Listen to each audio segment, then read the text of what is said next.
सहनशील सहनशील म्हणून किती असावं माणसाला। लग्नानंतर आम्ही एकमेकांना कितीसा वेळ दिलाय, तसा तिच्याकडे वेळ असतो, पण मीच तिला वेळ देऊ शकत नाही। दादा, तू शुभ्राचा विचार करत नाहीयेस।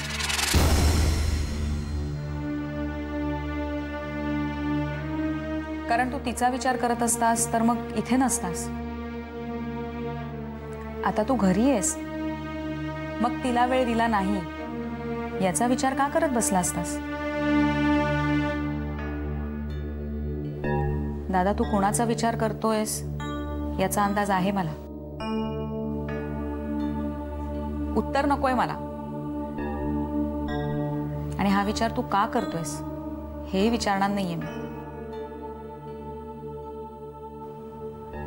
पण तू घरी आल्यापासून तुझ्या मनातली अस्वस्थता तुझ्या चेहऱ्यावर दिसायला लागली स्पष्टपणे। तुला कोणी काही बोललं का? आजोबांना भेटून आले आता, अजून जागे आहेत ते। एवढा वेळ कधीच जागत नाही। कुठलाही प्रश्न सहजपणे सोडवणारे आजोबा इतके अस्वस्थ झालेले मी कधीच पाहिलं नाही। दादा, तुझ्या मनातली अस्वस्थता अभिमान मिळाला नाही याचीच नाहीये फक्त, पण ती नेमकी कसली आहे हे जर तू सांगितलं नाहीस तर घरातला प्रत्येक जण अस्वस्थ होईल।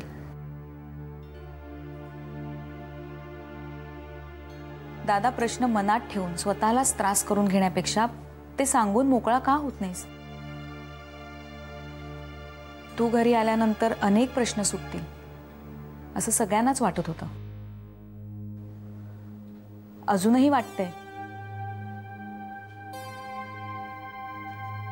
पण आता अधिक प्रश्न पडणार नाहीत याची काळजी मात्र घे।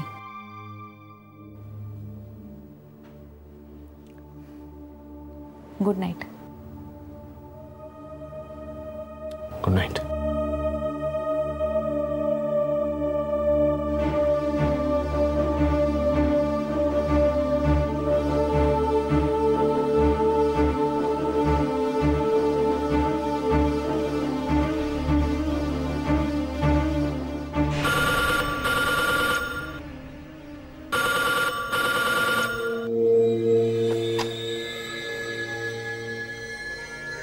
सोपान, इंदे, कशी आहेस बाई तू? बरी आहेस ना? मी बरी आहे, पण तुझ्या कामाचं काय झालं? आपल्या वाटेतला एक काटा काढणार होतास तू। होय, काढणार होतो, समजा ठरवलेलं होतं, ते पार्वती मध्ये तडमडली।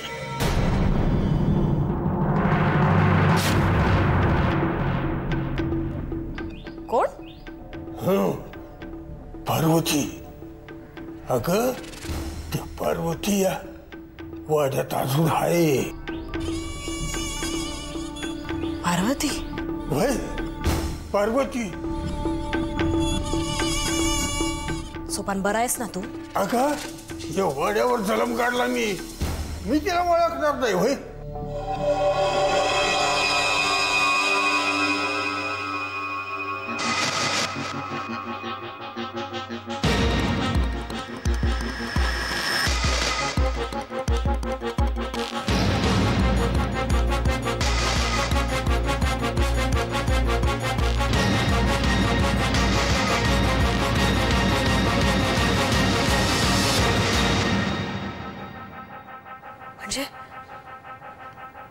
म्हणजे सोपान, त्या रात्री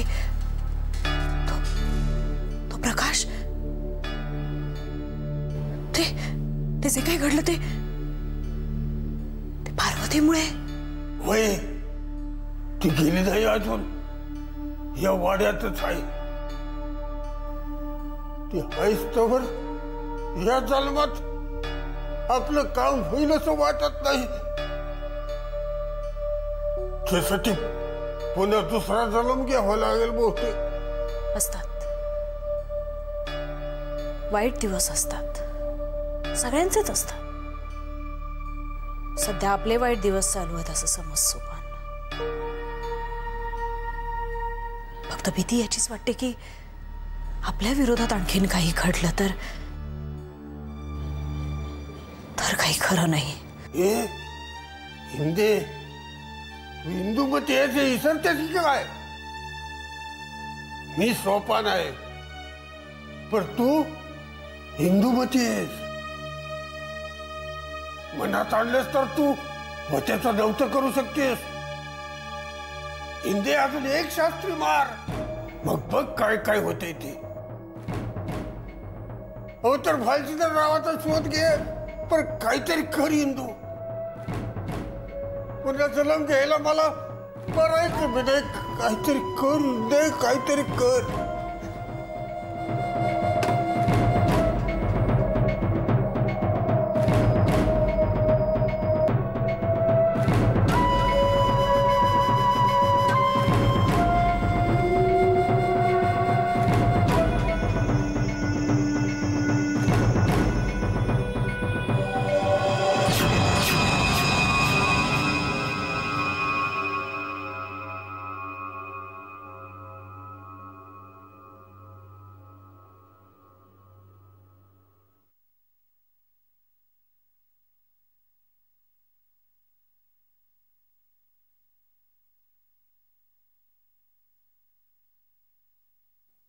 आजोबा. आदिनाथ ये ये. काय रे आज वेळ मिळाला तुला आजोबांशी बोलायला? आजोबा मला तुम्हाला काहीतरी सांगायचं आहे आणि विचारायचं आहे. आजोबा मी खूप कन्फ्यूज झालो आहे. बैस बैस.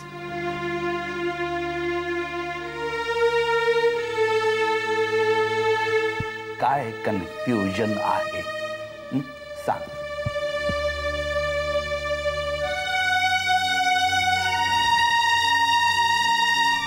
आजोबा तुम्हाला बाबांना सगळ्यांना तसं वाटत असेल ना की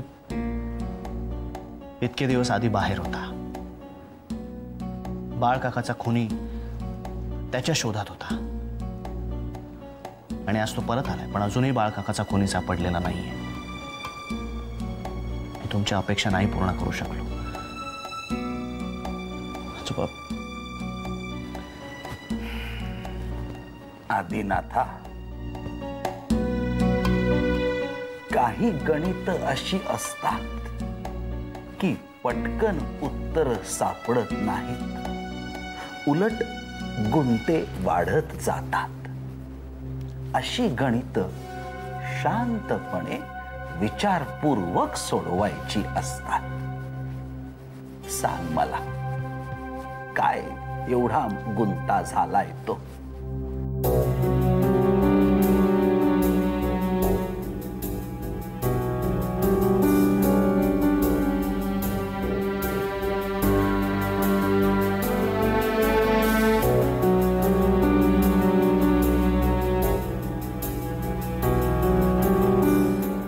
आजोबा तुमच्या मनात एक प्रश्न नक्की आला असेल ना. तुमचा माझ्यावर विश्वास आहे म्हणून तुम्ही मला तो विचारला नसेल कदाचित. इतके दिवस मी कुठे राहत होतो आणि याबद्दल मी तुम्हाला कधीच का काही सांगितलं नाही.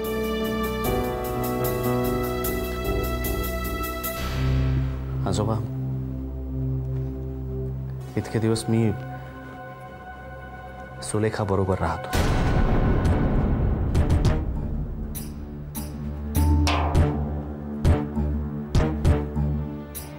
हे मी तुम्हाला सांगितलं नाही कारण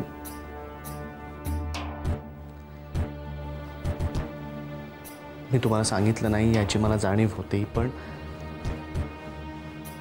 घरात आल्यानंतर माझी जास्त घुसमट व्हायला लागली. आजोबा मी सुलेखा बरोबर राहत होतो कारण बाळ काकाच्या खुनाची ती एकमेव आय विटनेस आहे. आजोबा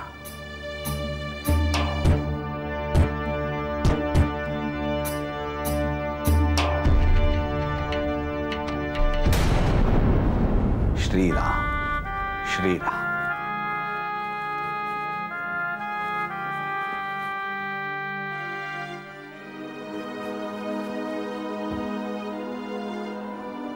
आदिनाथ,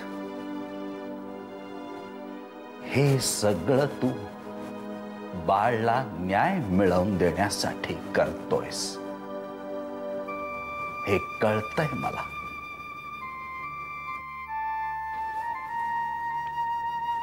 आणि तुला जे वाटतंय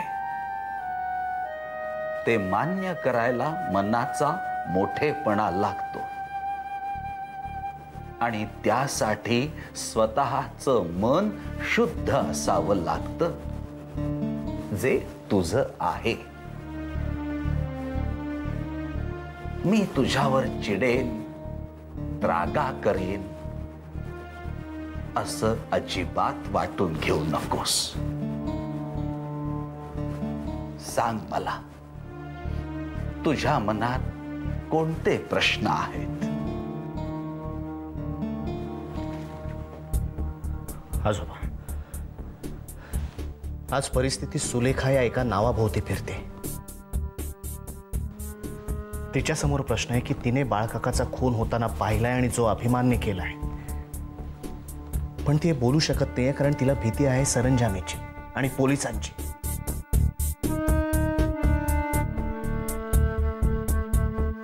तिने जर तोंड उघडलं तर तिच्या जीवाला तर धोका आहेच, पण बाळकाकालाही न्याय मिळणार नाही. आणि म्हणूनच हे सगळं माहीत असूनही मी कोणाला बोलू शकत नाही, ना आई बाबांना, ना मुन्नाला, ना शुभ्राला.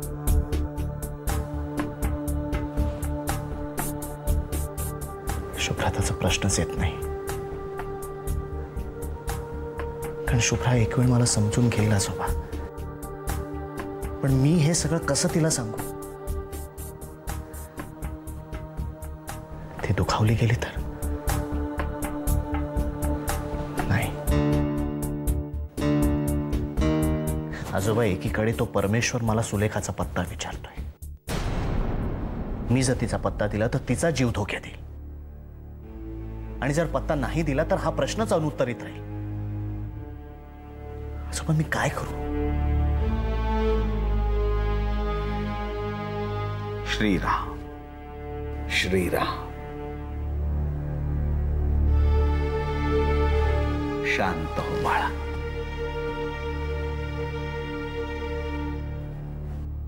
आदिनाथ, हे सगळं सांगून तू तुझी घुसमट संपवलेली आहेस, आणि म्हणूनच तुला अपराधी वाटण्याचं काहीही कारण नाही. राहता राहिले तुला पडलेले प्रश्न, ते आपण दोघं मिळवून सोडवू. उत्तर सापडतील, ते नक्की सुटतील.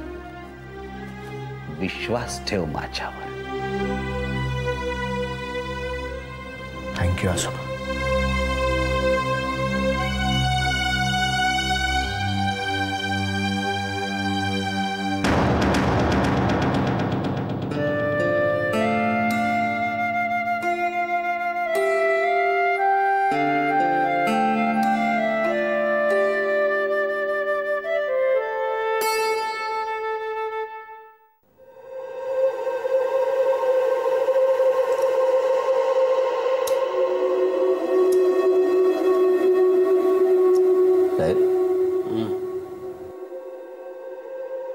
साहेब, आज तुमचं कशातच लक्ष लागत नाहीये.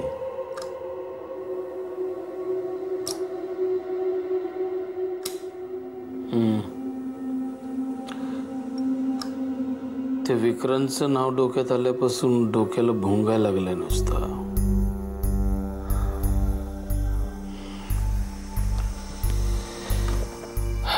त्या जोशीचाही फोन आला होता.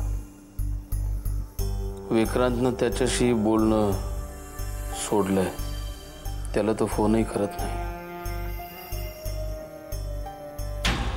मीही तुम्हाला तेच विचारणार होतो. तो असं का करतोय हेच कळत नाही.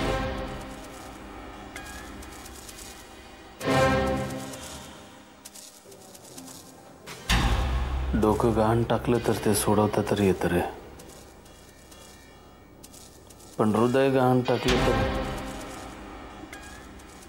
तर हे असं होतं. त्याला कळत नाहीये त्याच्या अशा वागण्यानं तो माझ्या पोराच्या आयुष्याशी खेळतोय.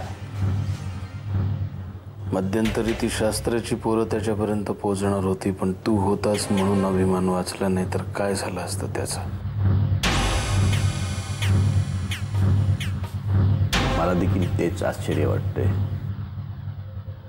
विक्रांत पूर्वी असा नव्हता, आणि आता तो जसाही आहे मला धोकादायक वाटायला लागलाय. आता मला त्याच्या एकेका प्रश्नांची उत्तरं कळत आहेत.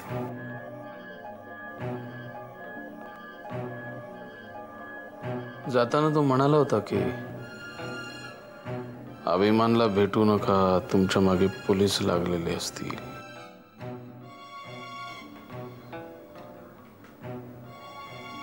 त्याने जे जे सांगितलं ते सगळं आपण दोघं ऐकत बसलो. त्याला माहिती होतं की मी तिथे पोहोचलो तर त्याचे सगळे मनसुबे धुळीला मिळतील. साहेब, याच्यात त्याचा काहीतरी हेतू असणारच, आणि तो आपल्यासाठी चांगलाच असणार. त्या पोरीला पकडलं तेव्हा त्याचा कुठला चांगला हेतू होता त्यात. त्याला पुन्हा त्याची पोस्ट मानानं मिळावी, पुन्हा त्याला त्याच्या खुर्चीवर त्याच मानानं बसता यावं, म्हणून मी कमिशनरला फोन करायला निघालो होतो. पण तेव्हाही त्यानंच मला अडवलं.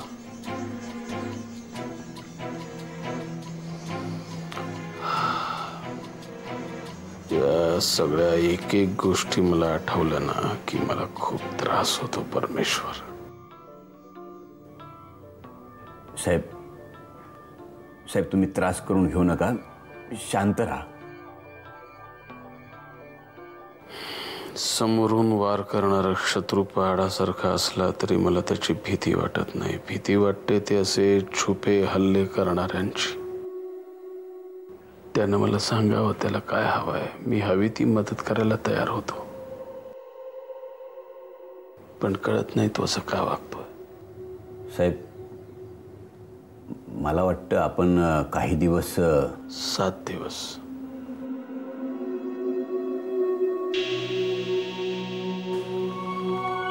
7 दिवसात जर मला विक्रांतने कॉन्टॅक्ट केला नाही तर त्याचं काय करायचं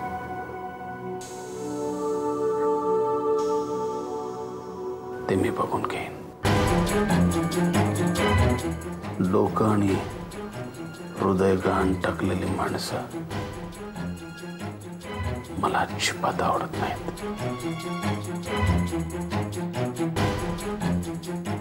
कळलं?